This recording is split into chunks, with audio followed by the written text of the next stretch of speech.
I grew up in Lincoln, Nebraska, and one of the most prominent features of the Lincoln, Nebraska skyline is the state capitol building. It's 400 feet tall.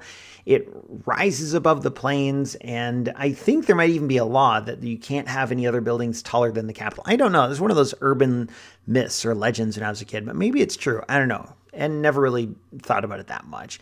When we were in Lincoln recently to see family, we just asked my parents if they would want to go to the Capitol. You can tour it. It's open to the public. And I haven't been there since I was a kid. And my wife and I had never taken our kids there.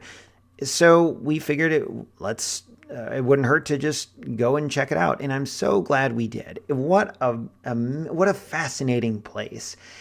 I mean, from a philosophical perspective, like this is the seat of our government in Nebraska. I shouldn't say our because I don't live in Nebraska anymore, but it's where the laws are made and where justice is delivered and all that stuff. So it's kind of cool from that perspective. But it's also just neat from an architecture standpoint and especially from a lighting standpoint. It's all like stonework and these archways and old lights and old fixtures. Like on the right, you see a drinking fountain. That thing is old. I don't know when it was put in, but it was a long time ago. And when we were going down this hall here, I don't even know if we went down this hall. Maybe we did a little bit, but something about the light and the statues on the left of former governors and the way the light is coming in from the right and creating the lights on the floor. And it was just super cool. I shot this in black and white, which I almost never ever do. My Fuji X100F apparently has a good black and white mode. It emulates an old film stock called Acros, and I guess it has like really good contrast. I don't know. I'm not a black and white shooter, and it's honestly not something I'm super interested in.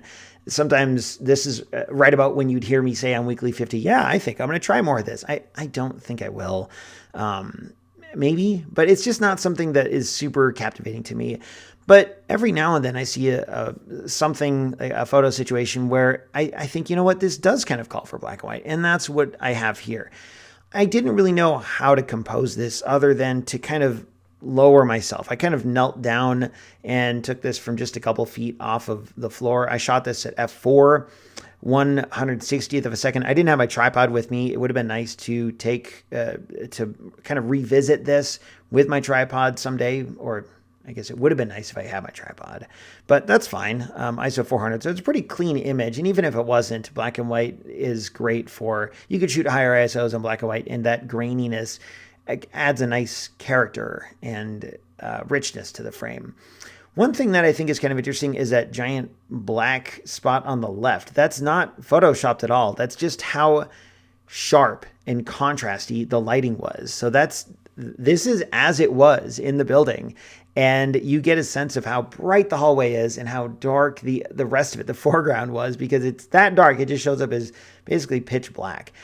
I wasn't really sure what to focus on, so I think I focused on one of the statues, like maybe the close statue. But at f4, I mean, there's really not much of a shallow depth of field here. I think ideally I'd want to shoot this at f8 or f11 with a tripod and use a longer exposure to get the same overall exposure and just get maybe more of a cleaner image. But I don't know. In the end, I'm perfectly satisfied with this. It was a fun image to take because it was black and white. It was all nice and contrasty.